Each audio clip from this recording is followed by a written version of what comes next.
Welcome everyone to episode 16 of Raw Sport. My name is Ahmed El Houli, and as usual, as he does every single week, my co-host Mr. Tony Sheen joins me on the show. Tony, how are you, buddy? How's things? G'day, Ahmed. Can't wait for another huge show and to get stuck into all the AFL news. And of course, today's a very big one. We have a very special guest, Mr. Corey McKernan, 237 game North Melbourne Legend, joins us on the show. Corey, how are you, buddy? How's things? How you going, boys? All excited about Grand Final week? Well, Corey, tell us whereabouts you are currently right now. I had to come over to Perth just on the weekend and, just come over here for a couple of days. But I'm heading back to Melbourne today, and we've actually got our big Grand Final lunch on that we do for Walk With Me tomorrow in Melbourne. We've got 300 there, and then on Friday I go back up to Brisbane on Friday, and then we've got another Walk With Me Grand Final luncheon in Brisbane, so it's a busy week. So just for all your fans out there, it's just to plug tomorrow's luncheon. Whereabouts is it, and can people get tickets? No, we're actually all sold out. So as much as I'd like to get a few more people in, we can't. But no, we're at Metropolis. I think we've got who have we got? We've got Barry Hall, Peter Dacos, Matthew Lloyd, Stevie Johnson, Brian Taylor, and Damien Barrett. So it's a full book tomorrow. Oh, fantastic cast. Now, you had a bit of an issue. You couldn't get back to Melbourne for your favourite lunch today. Kept the Carbine Club. No, I wouldn't. Oh, no, look, it's only a good one anyway because I've got lots of friends that always go to the Carbine Club every year. But no, I had a bit of a slip off a chair on Sunday and then just put me behind for a couple of days. But no, I'm all right now. Well, we hope you're all right. Now, let's get stuck into the cut and thrust of why we got you on. Now, over in Perth, obviously the Brownlow medal would have been telecast over there. Did you watch it? I did watch it. The good thing is it was on 2 hours earlier, which I think they should take a leaf out of their book, and rather than finish so late on a Monday night.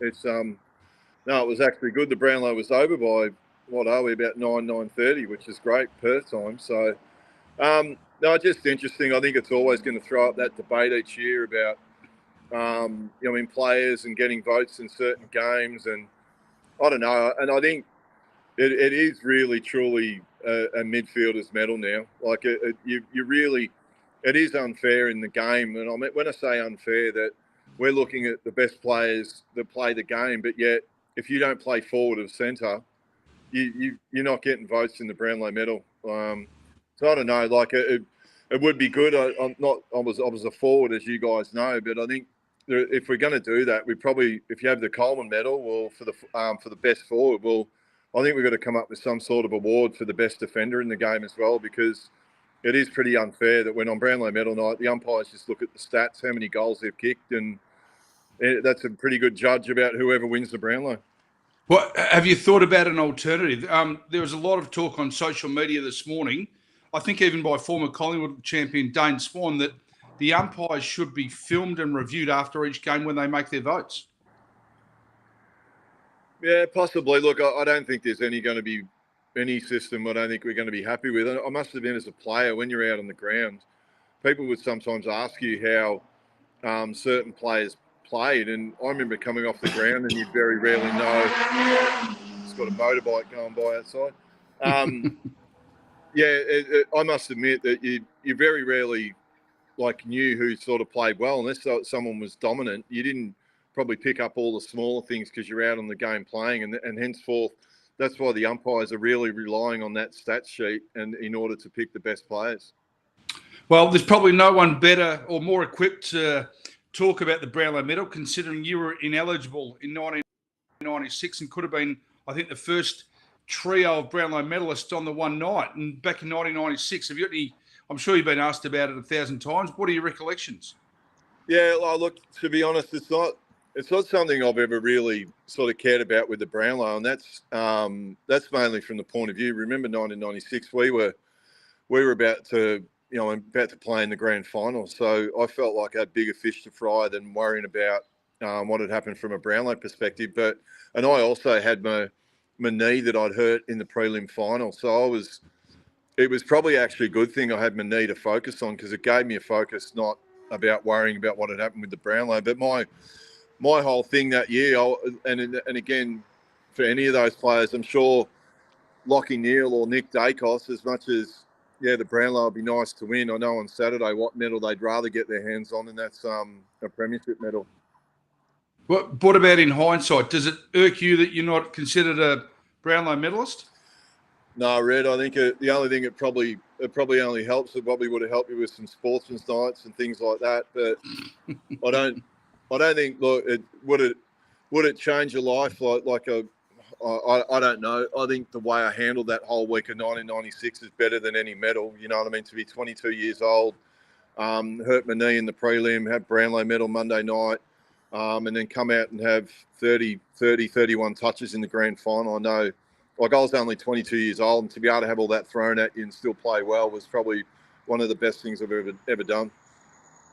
Over to you, Ahmed. Absolutely. I mean, obviously we are in grand final week. You played in 3 of them, 1, 2, and unfortunately lost 1. Take us through this week. I mean, all the nerves, what's going through your brain, so on, so on. Yeah, look, it is a massive week, but I think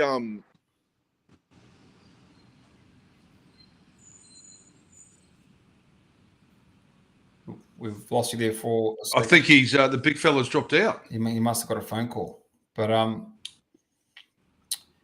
yeah, I mean, well, he was actually halfway through telling us something quite revealing and explosive. Yeah. Grand final week's a big one. I mean, he's played in 3 of them. And I could just imagine, especially with injuries and whatnot, I mean, it would be unbelievable, really. Oh, of course. And the other thing is, I think he's, at terms with himself that having 2 premierships is going to be far better than having the individual award of being the Brownlow medalist alongside James Hird and Michael Voss back in 1996. Now, Corey's joined us again. Corey, do you remember what you were saying?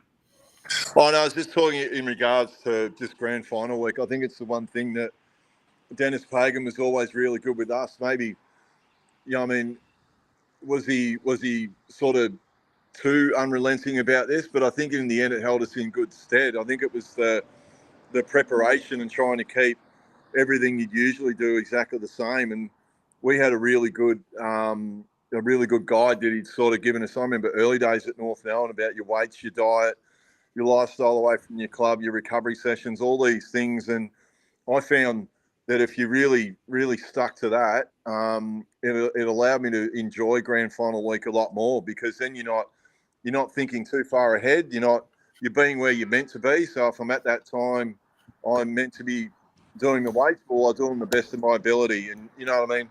I think by having that, and then the other thing I'd probably say to players too, at the end of the day, yeah, you want to do all your preparation and things like that, but you also know there's going to be some abnormal things during the week, i.e. the grand final parade and things like that. And I've heard some players say it's a bit of a chore and whatever. Well, it's like being a bit of a Scrooge at Christmas, I think. You know what I mean? Like, it's, you know what I mean? It's grand final week, and yes, it's a great experience for yourself, but also think of your fans. Like, you know what I mean? For them, they're so excited. And, I mean, I know the parade on the Friday, but like I said, when you're doing a couple of things that are abnormal, but you just go with it. But overall, just do your preparation and do it to your utmost ability, and then try and suck it all in and savor it.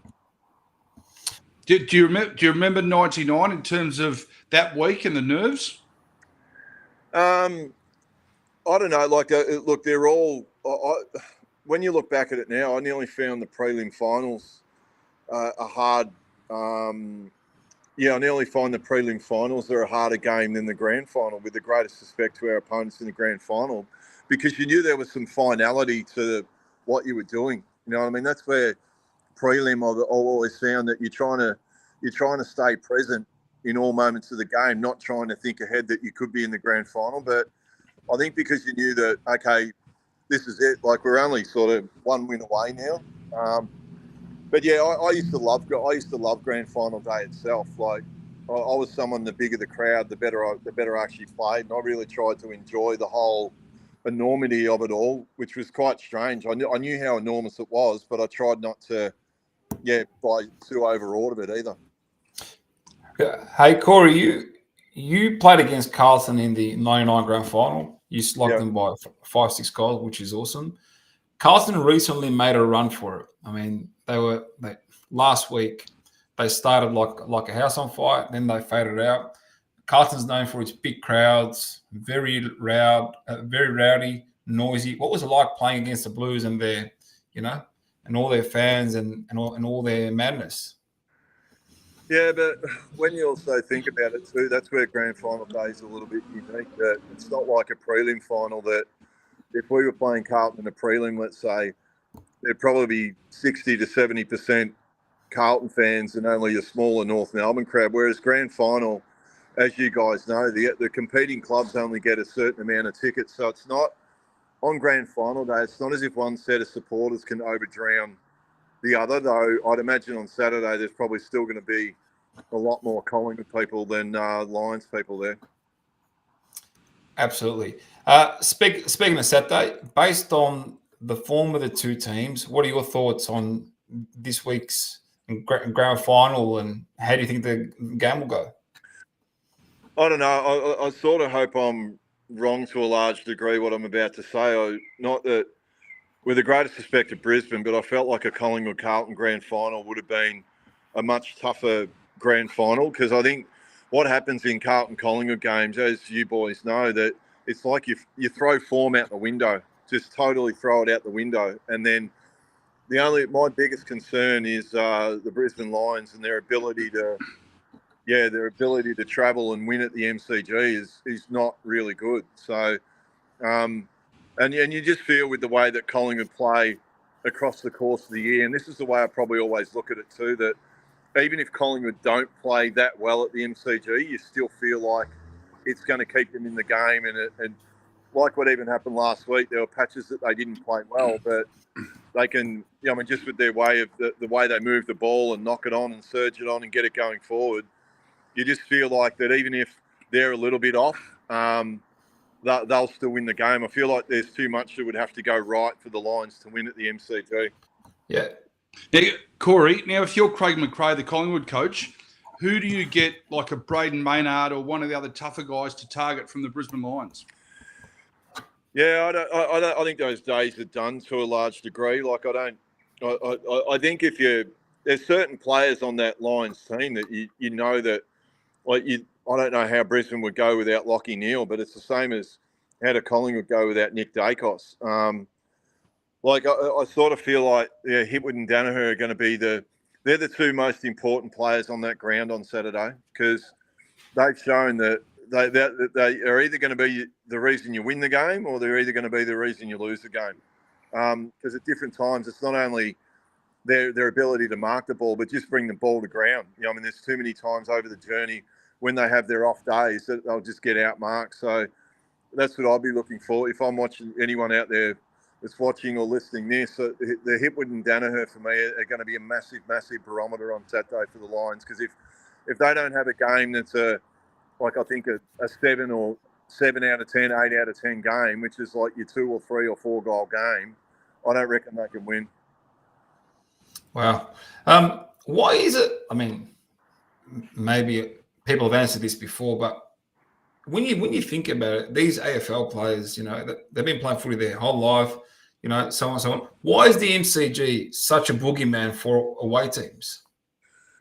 Well, I think the way I look at it is this: like, what people don't realise, and even with the Lions, like, I know that a lot of their players are used to playing at the Gabba in front of 40,000. 40,000 sound like a decent crowd, but there's nothing like running on the MCG when there's going to be 95, 100,000 people there. You actually feel it, and it does take a little bit of getting used to. There's been teams over the journey. Remember when Fremantle played in the grand final a few years ago, like that? All of a sudden, it's all right to play in front of 40,000 at Subi, but then when you play in front of 100 at the MCG, it takes a while to really adjust. And that's where Collingwood, again, if you're looking for small advantages, they play in front of, some of the crowds they've had this year, they've probably played in 80,000 plus, probably a dozen times, I'd say, this year. And the Lions boys wouldn't have one crowd over, 40,000, that's pretty significant when you think about it, that you've never had an experience when you played in front of like 70, 80,000, but yet there's going to be 100. So, wow. one last one from me. What would you say is the biggest difference from when you played footy and modern day footy? I don't know. I think they play more in bursts now with the way that the game's played, and then obviously they use the bench a hell of a lot more than what we did when we were playing. The one thing, if you ever ask anyone that's involved in the game, I'd love to know why they, after a player kicks a goal, runs off the ground a lot of the time. Because you think about it, if I was playing on Wayne Carey and well, number one, can you imagine Wayne Carey kicking a goal and then he'd have to run off the ground? It just wouldn't happen. So, and then the other thing is, if I'm the defender and he's just run off the ground, I'm pretty happy. But I don't know. I think to answer your question, I think it's just that we played, the game's played in a hell of a lot burst style of footy now. I don't reckon the time trial running their doing's any better than what we were doing, but it's just they run more in bursts. Now, Corey, one or two more from me. You're incredibly well travelled, and you're a bit of an event magnet. You were at Kobe Bryant's last game in Los Angeles for one. But I want to know, what do you think about KISS being the AFL Grand Final entertainment this year? It's quite funny because my brother used to have a KISS cover band, so he's a bit of a KISS aficionado. He's very much an expert on the matter. Let's just say, let's hope on Saturday there's not a Milli Vanilli type moment.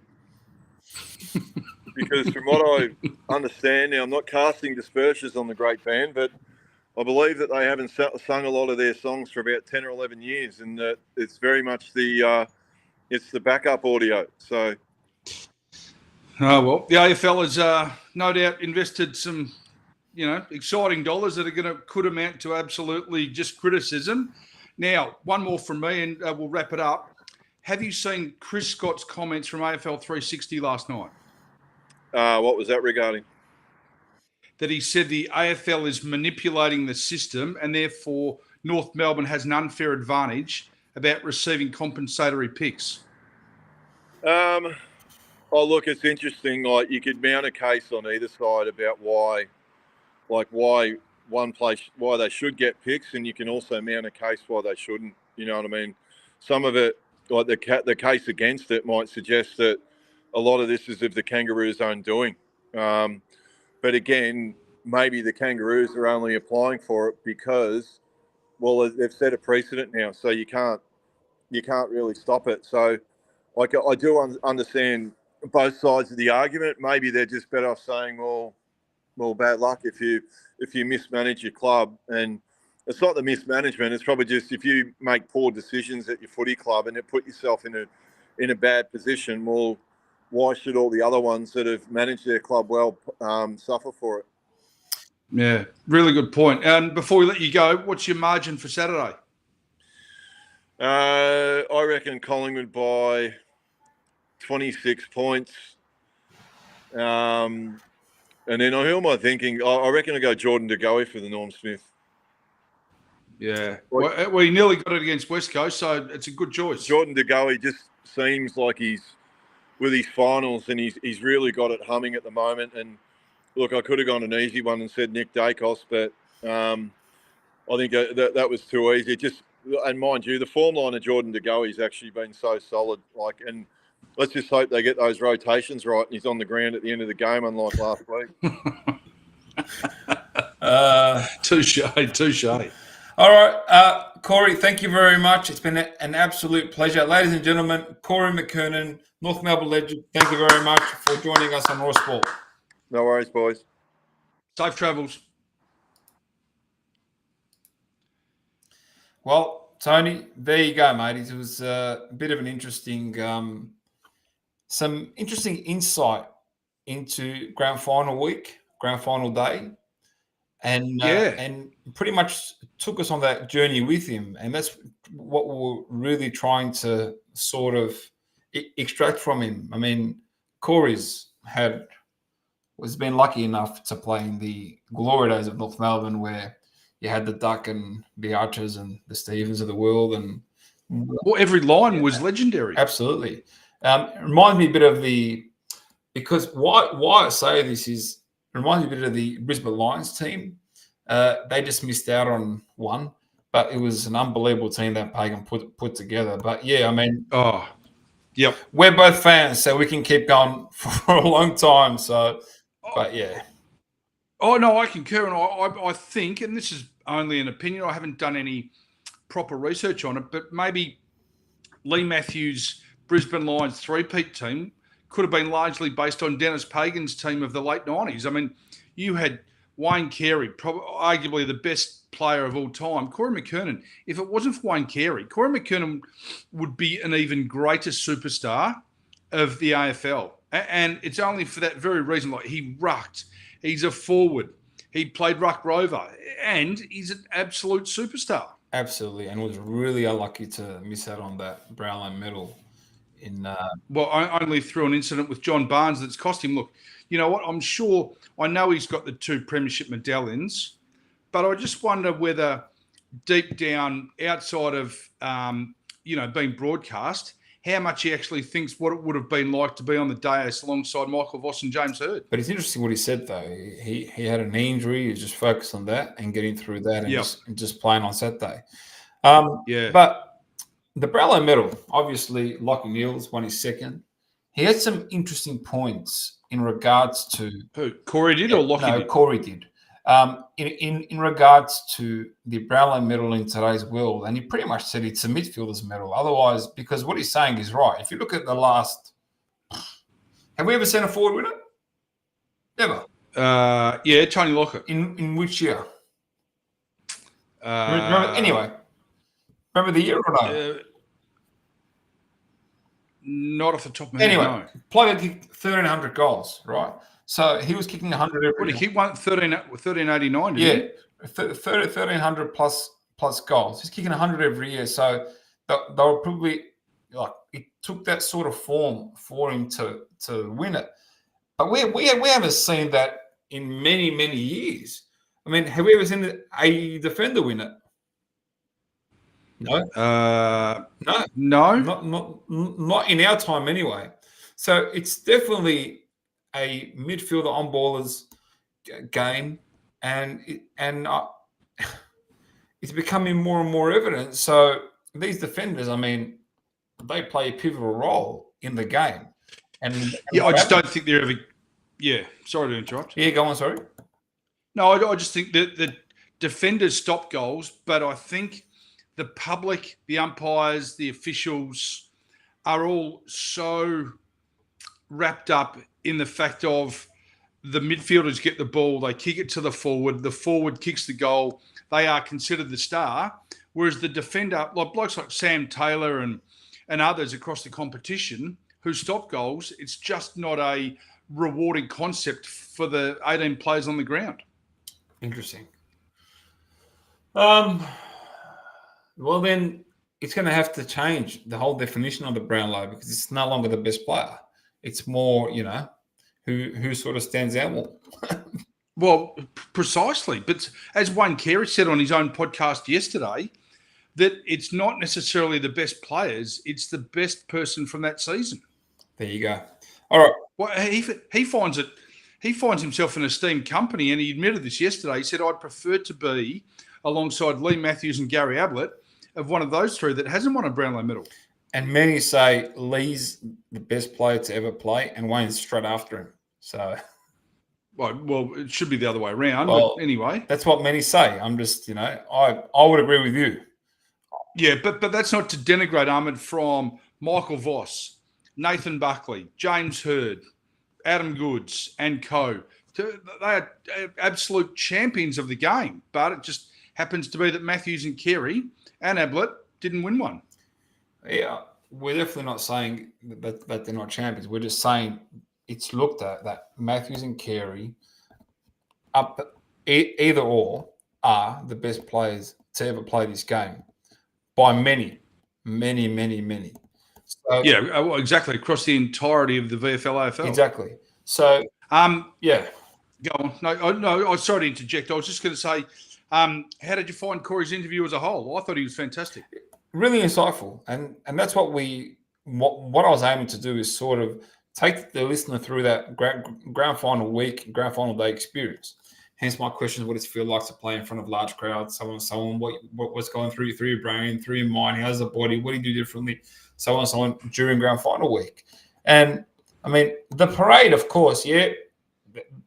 Players say it feels like a chore, but hey, these are the things that engage the fans. I get it; it's a big game, but with big opportunities comes big responsibility, right? And you're playing the biggest game of the year.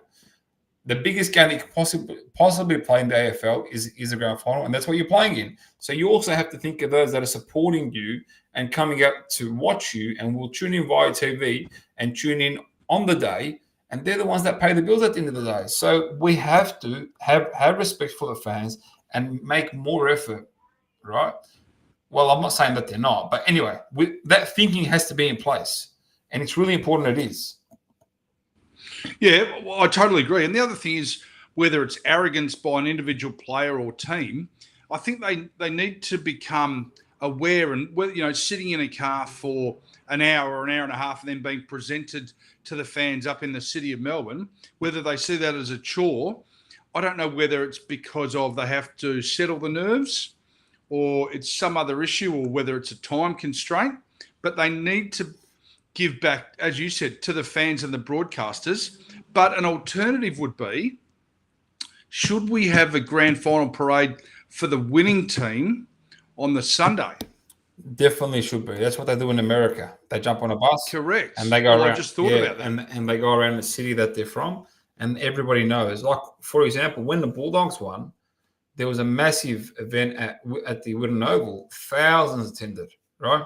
Yeah, no, I understand. But in my opinion, they should have been in the bus, going through the streets of the western suburbs, and engaging people and audiences.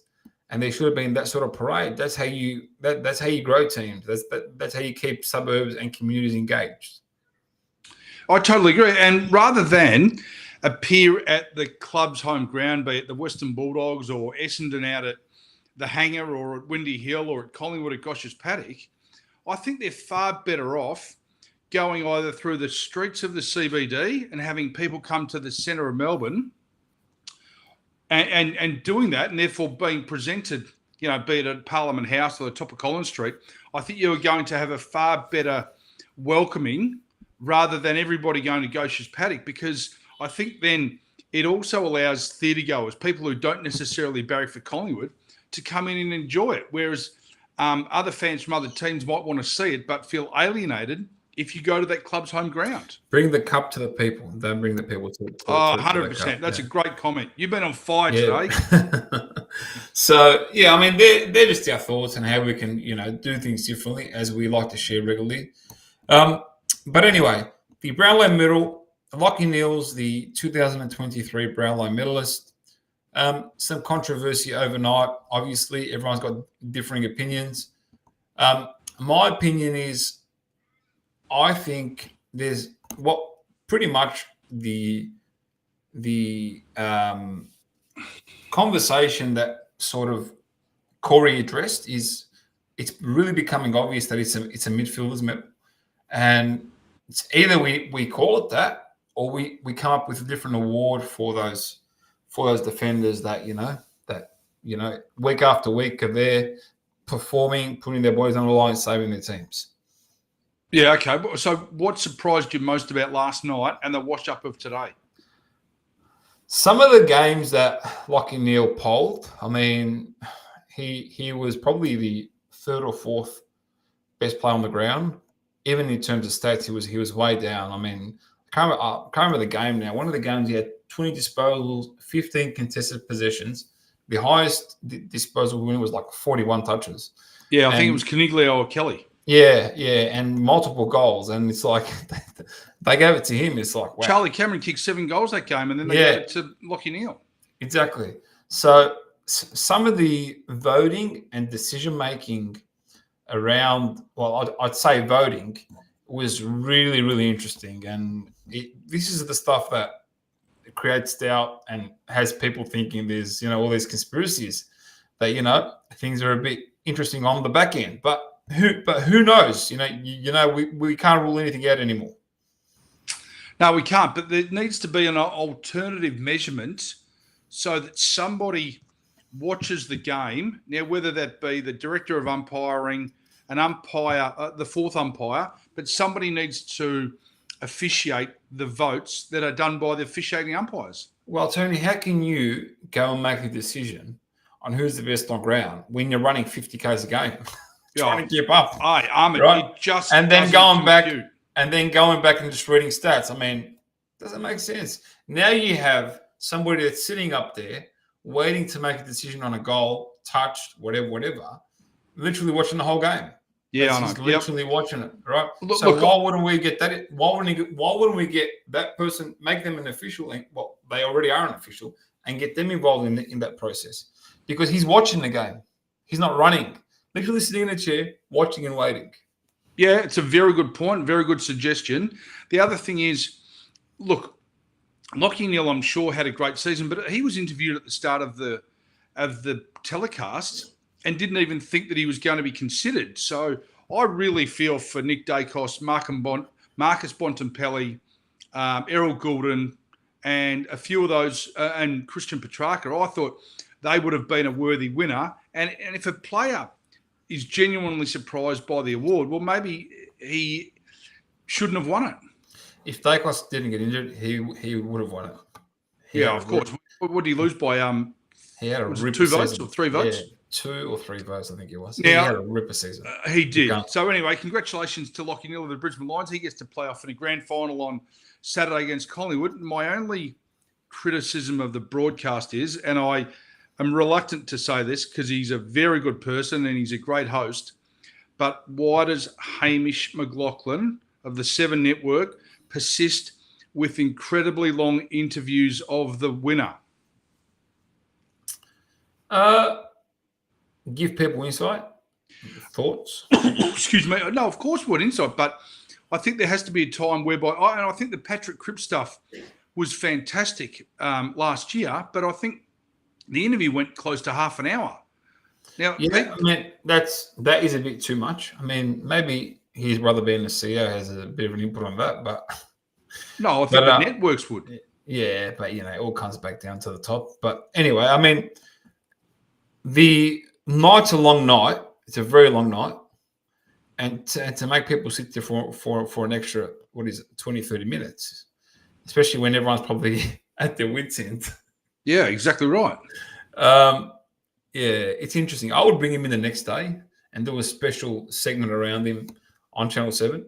That's a much better idea. Yeah, and let the whole nation tune in. I think that, in my opinion, that would be a much better approach. That is a really good idea. Yeah. So we should we have just thrown that up. That is a great idea by Ahmed El Houli, because why don't we actually turn around people, as you alluded to, in the room?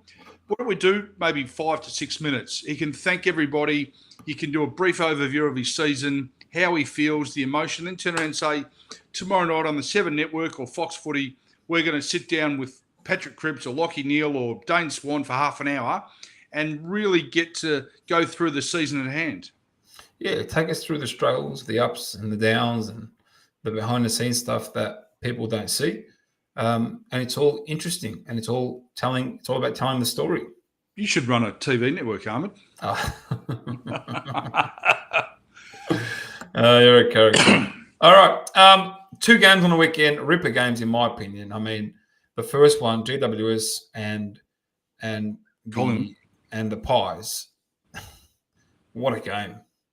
What a game. Low scoring, hard, physical. The old footy that we used to love watching.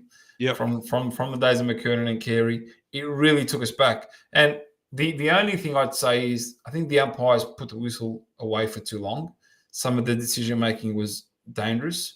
High neck stuff, literally necks being taken off, and just they just let the game flow. It's good to let the game flow, but we also need to know when to make calls and not make calls.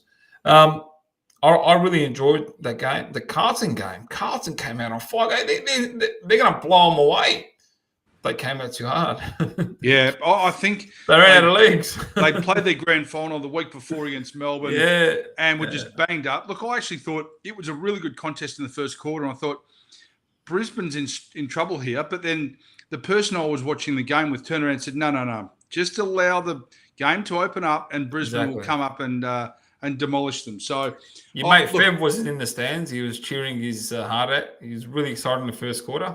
Yeah, well, Kuda, our special guest last week, he was privileged enough to get to the game at the Gabba on a private jet, courtesy of... He did. He got to the game, courtesy of Solomon Lou's son, Stevie, on one of their old jets. They went up in the old Bombardier Global Express, flew up on the day of the game on Saturday and then flew back that night. So Kuda was very privileged to fly up courtesy of the Lou. So well done. He went up and got to see the game instead of paying exorbitant prices to Richard Goyder's Qantas and coming back broke. And look, it was a really good game. I'm really impressed.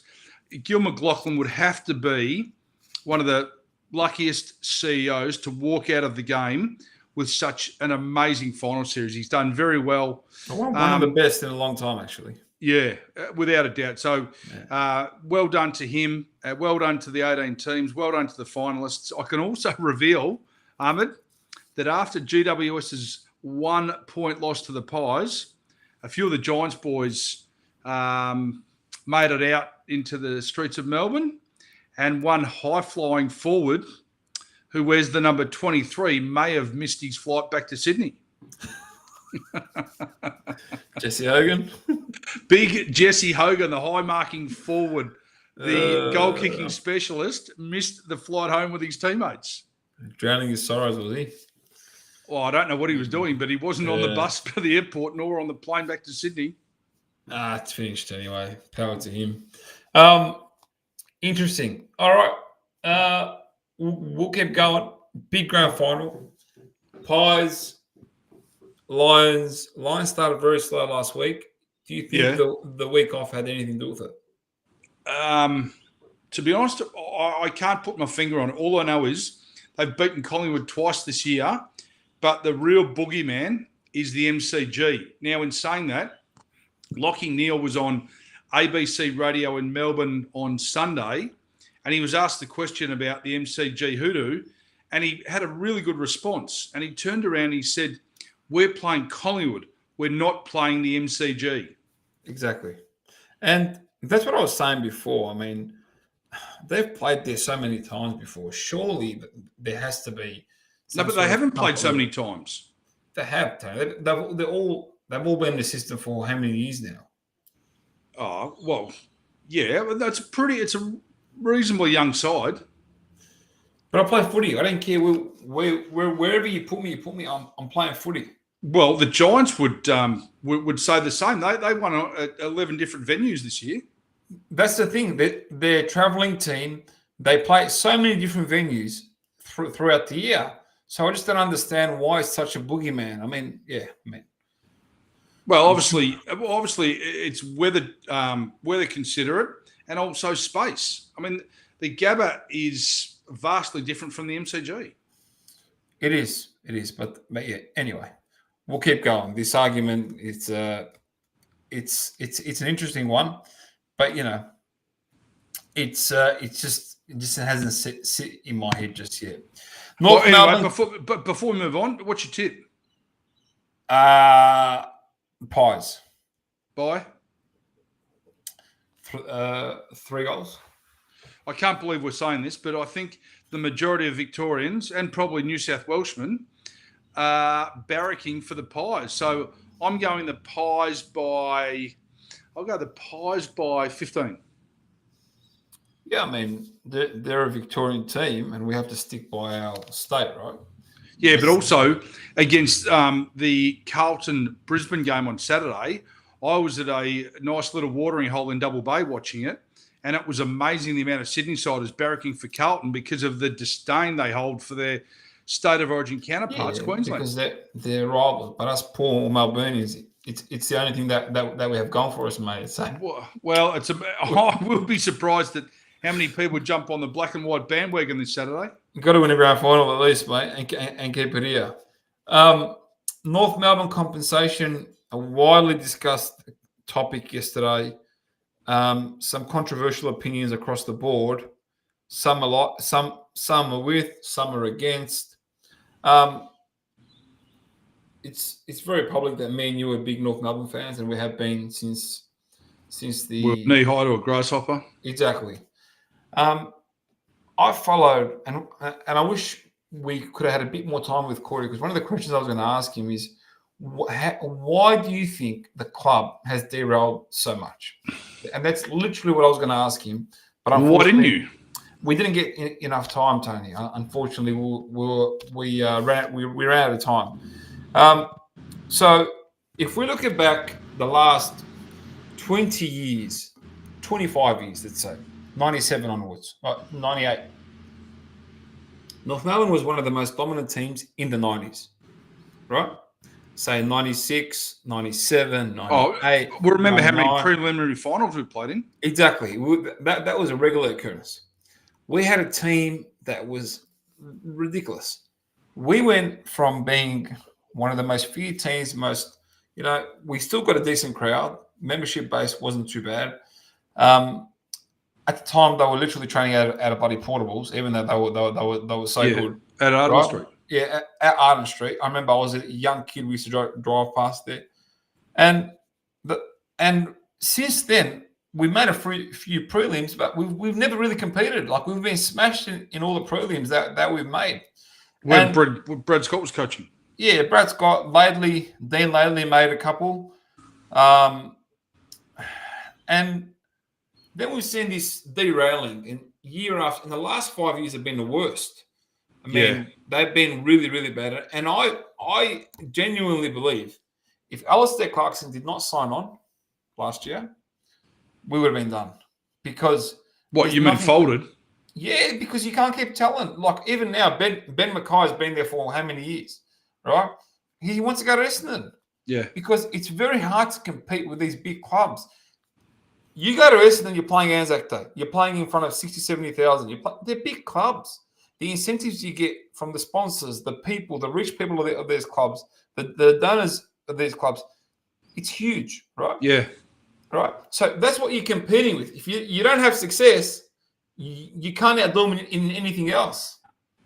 No, I agree. Look, I'm really disappointed with the club. We've got Luke Davies-Uniacke, who polled an incredible amount of votes last night at the Brownlow. Now, admittedly, I haven't seen a lot of Kangaroos games this year, but to be frank, I wouldn't know him if he was in a police lineup. And that says a hell of a lot about the club. Yes, I know who Nick Larkey is. Yes, I know who Jai Simpkin is. Yes, I know who Harry Sheasel is. But not enough of these players are household names. Yeah, well, because if you listen to other people who watch these games and see us play, they go, oh, number 12, he's a gun. Number 12. Or number this, he's a gun. Like, there's not enough done on the branding side of things. I agree.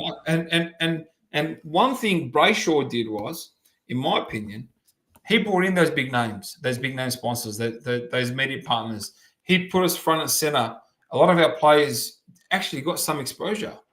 I mean, what we're seeing now is complete opposite. We're so fixated into social issues and social and National Coffee Day and this and this and this. Yeah. Okay, I'll give you a question. We're forgetting the cause. Oh, I agree. You've been a Kangaroo supporter for 40-odd years. Who is our president? Now? Yes. Sonia Hood. Yeah, well, look, she has been pretty I good. only know that because I'm signed up to their email, what's it called? The EDM. Yeah. So, look, Sonia's, how can I say this in the nicest possible way? Sonia's background is government grants, strategy for government grants, and all the government stuff, right? My opinion as a person, when you bring in those sorts of people, that's the biggest F up already. Yeah. Right? Because those people don't run businesses. They run social houses, right? They run social companies, social organizations. North Melbourne needs somebody with a killer business background and instinct. Oh, I couldn't agree more. not consultants. I'm not interested in consultants. Australia is filled with consulting specialists. No, we need people who have strong business backgrounds. They went and got the previous president, the previous CEO. I can't remember his name now. Ben Buckley. No. After him. You talking about the president? Yeah, president. Ben Buckley, and then there was the gentleman from Cricket Australia, Ben Amafio. A mafia, right? We got a mafia. Zero advancement. Zero. Yeah, I agree. We went backwards, right? Yep. And that's because we're getting these people from these big organizations to a small club who needs somebody with more of a business brain, who's worked in middle level, who's built a business from the ground up, knows what it takes to succeed, knows the grunt, the hard work, the ethics involved in building that business. That's how North Melbourne needs to be thought of. We are not a big club. We are a small club that needs an infrastructure, a mentality of an entrepreneurial journey from the ground up, building them stage by stage, solid growth. That's not happening. We're bringing in all these big people from big organizations, and all we're doing is, some improvement, some this. Are you coming to tell me Sonia Hood is the one that's going to bring all this commercial value? Yeah. My God, if Alistair Clarkson did not come through, I promise you, this would have been a disaster.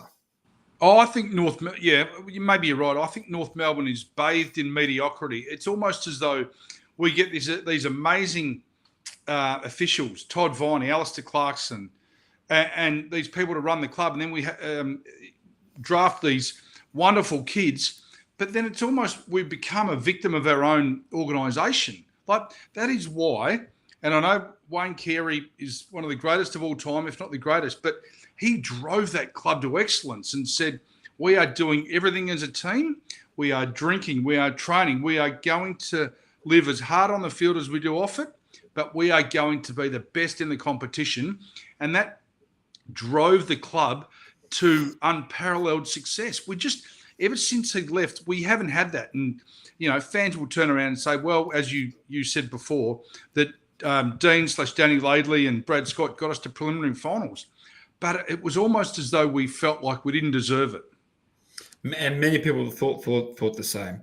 And that's the problem. It's got to come from the ground up. And at the moment, we're still in that process of pushing this cause for this government grant and pushing that cause for this government grant. And apparently we've got 50,000 members. I mean, please. Yeah, well, and the other thing is, we've tried Canberra. We've tried Tasmania. It's, what? Well, I think, and I'm so reticent to say this, but either we stand up for ourselves and play at Marvel or the MCG, or we fold. How do you have 50,000 fans? You can't even get 18,000 to the Marvel. Yeah, no, I know. Well, because we don't stand for anything. If you don't stand for something, you fall for anything. 100%. All right, we've gone a bit past our time. Let's wrap it up quickly with these last three talking points. Nathan Bassett has been sacked from Port Adelaide. Are the dominoes falling? Well, it's a really good question. Well, we know that as we've discussed heavily on our Raw Sports program, that Ken Hinkley, his re-signing for another 2 years was probably brought forward because of his success throughout the year. I think they won 13 games in a row, which was an incredible feat. But then the one thing that we need Ken Hinkley to do as football fans and Port Adelaide members and the board and the club as a whole was to win finals. They went out in straight sets. So now, with Ken Hinkley's reputation back on the line and their future up in the air, now they've come to the agreement that Nathan Bassett, I think he's the defensive coach, has been sacked as of last night. So is he the fall guy? Well, potentially. Do other people have to go? I don't know. Look, that's obviously a job for the board. And I'll reiterate my stance from last week. It would be nice to have somebody of Warren Treadray's profile and ilk to join the board, and whether David Koch, the Channel 7 celebrity and Port Adelaide chairman, wishes to remain on as chairman, or does he create a succession plan and have Warren come through the ranks and take over at a stage either next year or the year after. But something needs to change at Port Adelaide. I think that will not happen, but interesting to see how things will play out. Yeah. We'll keep going. Ili Nastasi criticises the GOAT Novak Djokovic. Yeah, surprising comments from tennis legend Ili Nastasi. He came out during the week and said, and I quote, Djokovic's 24 slams are less important than Rafael Nadal's titles. Now, I'm not sure where he's coming with this. I did say on Twitter or X this week that Ili Nastasi is pro-vaccination. To say something like that is just beyond belief. Yeah, I don't get it. This sounds like a personal vendetta, a personal issue. I don't think we're basing facts on facts here. This is becoming a personal issue. But anyway. Djokovic is the GOAT, undoubtedly. Whether he's popular or he's unpopular, he is the GOAT. Who cares about the other stuff? I'm only worried what's happening on the field. Anyway, we'll keep going. You have a Rex Hunt update for us. Yes, well, as we revealed on Raw Sports podcast and YouTube and X last week, that Rex Hunt's behaviour had come into consideration as threatening and quite rude after the media awards in Melbourne last Tuesday night, I think it was. Well, We can now confirm that he has been placed in care. So hopefully the VFL champion and former AFL star commentator can get the help that he needs, because there are fears for his future and we would hate to see anything happen to him. Absolutely, Rex. We wish you all the best. And that's all, really. It's been an amazing show. We thank Corey for coming on. Thank you, Tony, for joining me twice a week, every week. Tuesday, 10 a.m., Thursday, 10 a.m., Melbourne Eastern Standard Time. And thank you to all that listen and support us online and on our social media pages. Thank you, everyone. Take care. We'll see you all on Thursday at 10 a.m. Take care, everyone. Goodbye.